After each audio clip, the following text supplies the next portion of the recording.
সারিয়ে আনা। এই জন্য মামুনুল হক যেহেতু কওমি আলেম, তার ক্ষেত্রে আমি সতর্ক বার্তা দিব, পুরোপুরি বিশ্বাস করা যায় না। এই মামুনুল হক বাংলাদেশের রাজনীতিতে শুনতে খারাপ শোনায়, তিনি ইউনিয়ন পরিষদের চেয়ারম্যান হওয়ার মতো ভোট তার নাই। তাকে কে ভোট দিবে বলেন তো? তাকে হুজুর হিসেবে আমরা সম্মান করব, তার কাছে ফতোয়া আনতে যাব, মিলাদ পড়তে ডাকবো। যদিও মামুনুল হক কওমি আলেম হলো কিন্তু মিলাদের পক্ষে, এটা যারা না জানেন তাদেরকে জানালাম।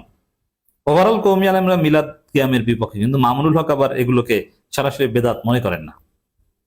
কওমিদের মধ্যে এরকম কয়েকজন আছেন যে বেরলবীদের এই এই আমলটাকে পছন্দ করেন। জামাতের মধ্যেও অনেকে আছেন যে এটাকে বৈধতা দেন। এটা ভিন্ন আলোচনা। আমরা তাকে ওয়াজ করতে ডাকবো, কিন্তু নেতা বানাবো মামুনুল হককে, এই মানসিকতা বাংলাদেশের জনগণের নাই। তার মাদ্রাসায় টাকা দিবে, কিন্তু ভোটটা দিবে আওয়ামী লীগ বিএনপি। এটা হচ্ছে বাংলাদেশের মানুষের ট্রেন্ড। সে মামুনুল হকের কোনো ফিক্সড ভোট ব্যাংক বা এরকম কিছুই নাই। জামাত তাকে জামাতের তৈরিকৃত জায়গা মোহাম্মদপুরে নির্বাচন করতে দিয়েছে। জামাত নেতা মোবারক হোসেন চষে বেরিয়েছিলেন মোহাম্মদপুর, তার তৎপরতা ছিল। তার মাধ্যমে মামুনুল হককে প্রায় এমপি বানিয়েছিলেন, অন্তর্বর্তী সরকার ষড়যন্ত্র করে হারিয়ে দিয়েছে।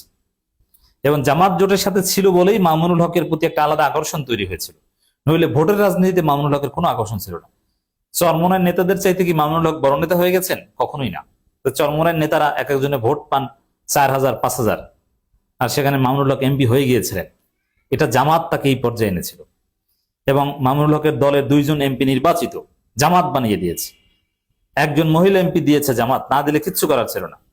তারপর কেন মামুনুল হক এই আলাদা জোট গঠনের উদ্দেশ্যে বৈঠকে যান, আমি নোক্তা দিয়ে রাখলাম। মামুনুল হক সাহেব কি জামাতের অনুমতি নিয়ে গিয়েছেন?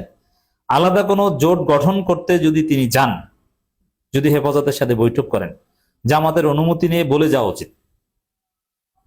মামুনুল হকের আলামত আমি ভালো লক্ষণ ভালো মনে করছি না।